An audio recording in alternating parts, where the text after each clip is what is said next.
ada calon penghuninya. Ini yang tahap awal ada 70, insya Allah di bulan Mei ya 2026 sudah jadi 100%, segera bisa ditempati. Ada 70 KK, kemudian sisanya yang 103 ini juga yang 33 juga sedang dalam proses pembangunan. Ini adalah wujud ya bahwa penanganan bencana Sumatera tentu saja terus bergerak maju ke depan. Ya. Seluruh daerah khususnya Tapanuli Utara sekarang masuk tahap proses transisi menuju pemulihan. Tidak ada lagi masyarakat yang tidak tertangani. Harapannya Juni mereka sudah bisa masuk ke hunian tetap. Dan yang 70 KK pasti tidak akan mendapat dana tunggu hunian tahap berikutnya karena kan sudah masuk ke sini.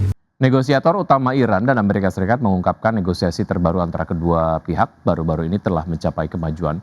Meski demikian, sebagai tanggapan atas blokade berkelanjutan Amerika Serikat, Teheran kembali memutuskan untuk menutup Selat Hormuz tak lama setelah mengumumkan pembukaan kembali jalur pelayaran strategis tersebut.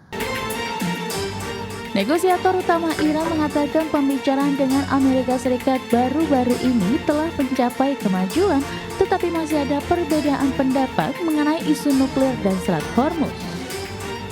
Sementara itu, Presiden Donald Trump menyebutkan percakapan yang sangat baik dengan Teheran meskipun memperingatkan terhadap pemerasan atas jalur pelayaran utama tersebut. Kedua pihak tidak memberikan rincian spesifik tentang keadaan negosiasi pada hari Sabtu pekan lalu, beberapa hari sebelum gencatan senjata yang rapuh dalam perang Amerika Serikat Israel melawan Iran akan berakhir. Kepala negosiator Iran Muhammad Bakir Kalibaf merujuk pada pembicaraan akhir pekan lalu mengatakan negosiasi telah mencapai kemajuan tetapi masih ada jarak yang besar di antara kedua pihak. Sedangkan Trump mengatakan Amerika Serikat sedang melakukan percakapan yang sangat baik, tetapi tidak memberikan detail lainnya. Namun Teheran membalikan arah pada hari Sabtu untuk menegaskan kembali kendali atas Selat Hormuz, sekali lagi menutup titik hambatan energi dan menambah ketidakpastian baru. Iran mengatakan pihaknya menanggapi blokade berkelanjutan Amerika Serikat terhadap pelabuhan Iran, menyebutnya sebagai pelanggaran gencatan senjata. Sementara pemimpin tertinggi Iran Ayatullah Mujtaba Khamenei mengatakan Angkatan Laut Iran siap untuk memberikan kekalahan pahit baru kepada musuh-musuhnya. Adapun sebelumnya pada Jumat lalu Iran telah mengumumkan pembukaan kembali sementara Selat Hormuz setelah kesepakatan gencatan senjata 10 hari yang dimediasi Amerika Serikat pada hari Kamis antara Israel dan Lebanon. Berbagai sumber IDX Channel. Ya, harga minyak kembali menguat tajam pada awal sesi perdagangan di hari Senin setelah sebelumnya mengalami penurunan signifikan pada akhir pekan. Kenaikan ini terjadi di tengah meningkatnya ketegangan geopolitik menyusul penutupan Selat Hormuz.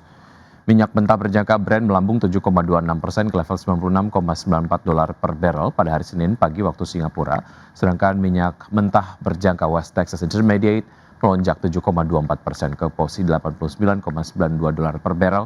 Sebelumnya harga minyak sempat merosot lebih dari 9% pada hari Jumat.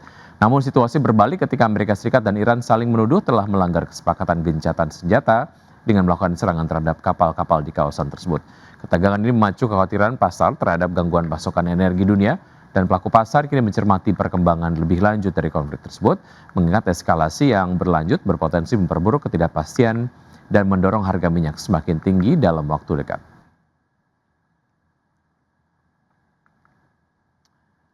Ya, selanjutnya dari bursa global, pemirsa indeks acuan Wall Street yakni S&P 500 dan juga indeks Nasdaq yang masing-masing mencatat penutupan rekor ketiga berturut-turut pada perdagangan di hari Jumat. Sementara Dow Jones Industrial Average yang membukukan penutupan tertinggi sejak akhir Februari karena investor menyambut keputusan Iran membuka Selat Hormuz dan optimisme terhadap kemungkinan kesepakatan dengan Amerika Serikat untuk mengakhiri perang. Dan pada perdagangan di hari Jumat, Nasdaq yang naik 1,52% ke level 24.468, Dow Jones naik 1,79% ke posisi 49.447, dan S&P 500 naik 1,2% ke level 7.126. Dari bursa Eropa, Stoxx 600 melonjak lebih dari 1% dan mencatat kenaikan mingguan keempat berturut-turut pada hari Jumat. Kenaikan terjadi setelah Iran mengumumkan pembukaan Selat Hormuz dan STOXX 100 ditutup naik 1,56% ke posisi 626,58. DAX Jerman naik 2,27% ke posisi 24.702 dan FTSE 100 Inggris menguat 0,73% ke level 10.667.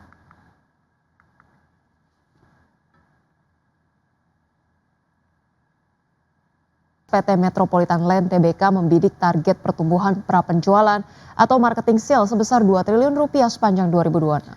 Ya, untuk mengejar target tersebut, perseroan menyiapkan sejumlah strategi seperti meluncurkan produk residensial yang sesuai kebutuhan pasar, mengoptimalkan penjualan proyek existing, serta meningkatkan kontribusi recurring income.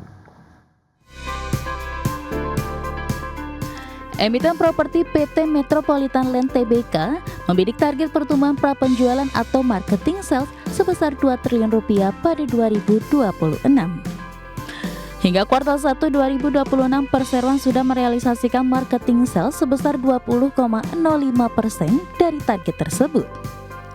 Direktur Utama PT Metropolitan Land Tbk Olivia Suroyo mengatakan capaian tersebut mencerminkan tantangan yang masih membayangi sektor properti sekaligus menjadi pekerjaan rumah bagi perseroan untuk mengakselerasi penjualan pada sisa tahun ini. Adapun target marketing sales pada tahun ini tercatat naik tipis dari realisasi marketing sales sepanjang 2025 yang senilai 1,87 triliun rupiah.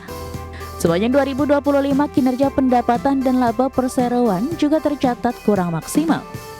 Manajemen mengatakan kondisi tersebut tidak terlepas dari kondisi pasar properti yang masih dalam fase penyesuaian sejak tahun lalu. Permintaan properti lebih didominasi segmen menengah, sementara segmen atas cenderung lebih selektif sehingga menahan laju penjualan.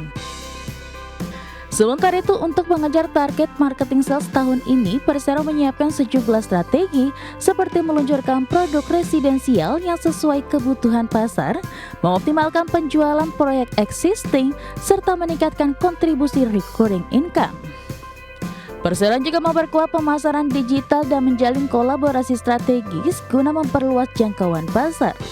Segmen residensial tetap menjadi andalan utama dengan dukungan tambahan dari segmen hotel dan komersial yang memberikan kontribusi pendapatan yang lebih stabil.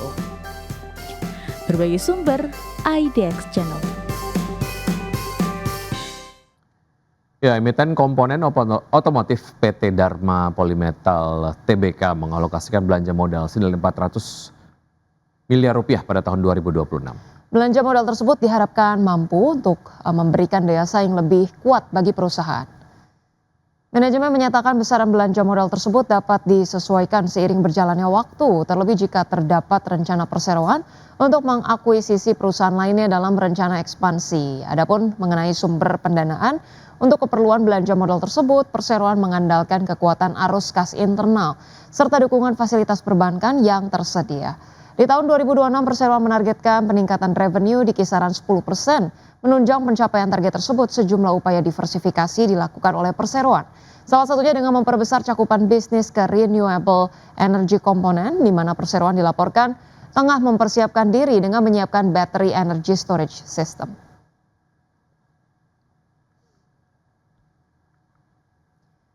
Pemirsa, PT Brigit Bio Farmaka Teknologi Tbk atau OBAT akan menggelar rapat umum pemegang saham tahunan pada Mei atau 11 Mei 2026, di mana rapat ini menjadi momen evaluasi kinerja perusahaan sekaligus menentukan arah strategis ke depan.